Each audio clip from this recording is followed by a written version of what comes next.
avant de travailler et puis apprendre de CCHN et les différentes formations organisées,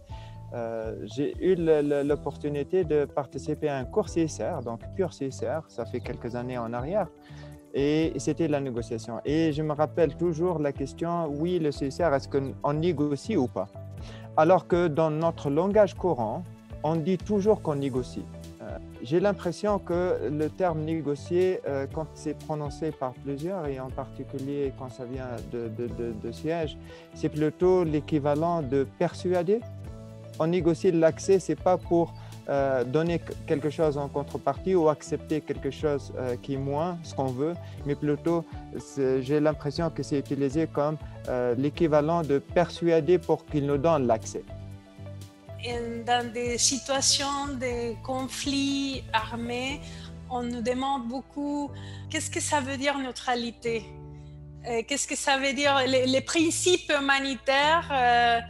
parce qu'on est une organisation qui travaille avec les Nations Unies, on travaille avec les gouvernements, on développe des relations avec le gouvernement, mais on est une organisation humanitaire. Donc, et on travaille avec les principes humanitaires. Les principes humanitaires sont en train de diriger nos actions. Donc,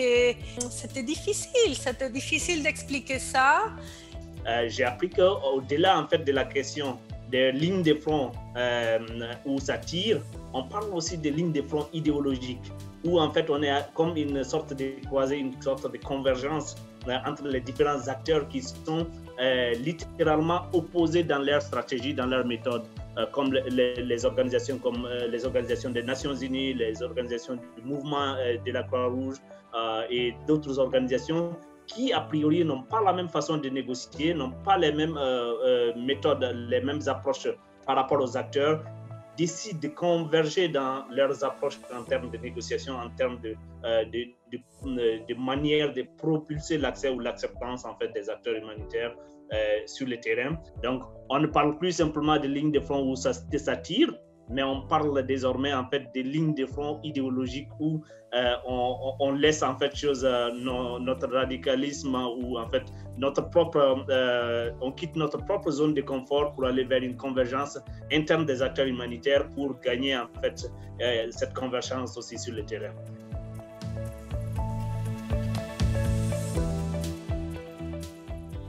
Avec le temps, j'ai appris que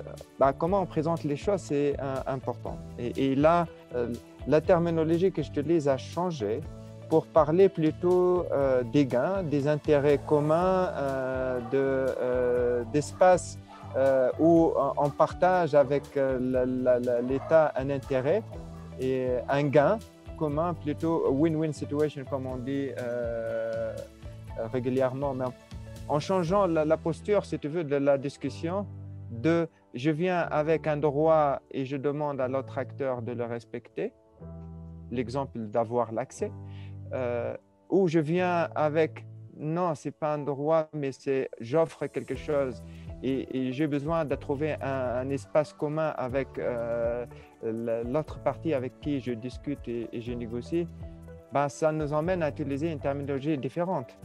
à chercher les points de commun, à chercher les intérêts communs, à chercher les gains pour les uns et les autres, plutôt qu'une obligation que tout le monde doit respecter parce que c'est une obligation.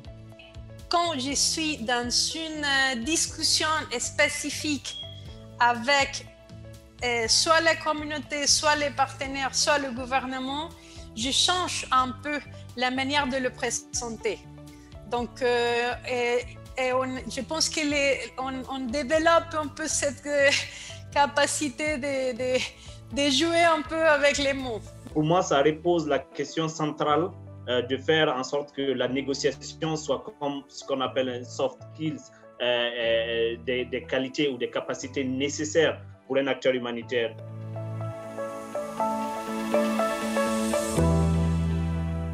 Pour moi, en fait, depuis mon entrée dans le domaine humanitaire en 2014, j'ai toujours en fait apprécié et pensé que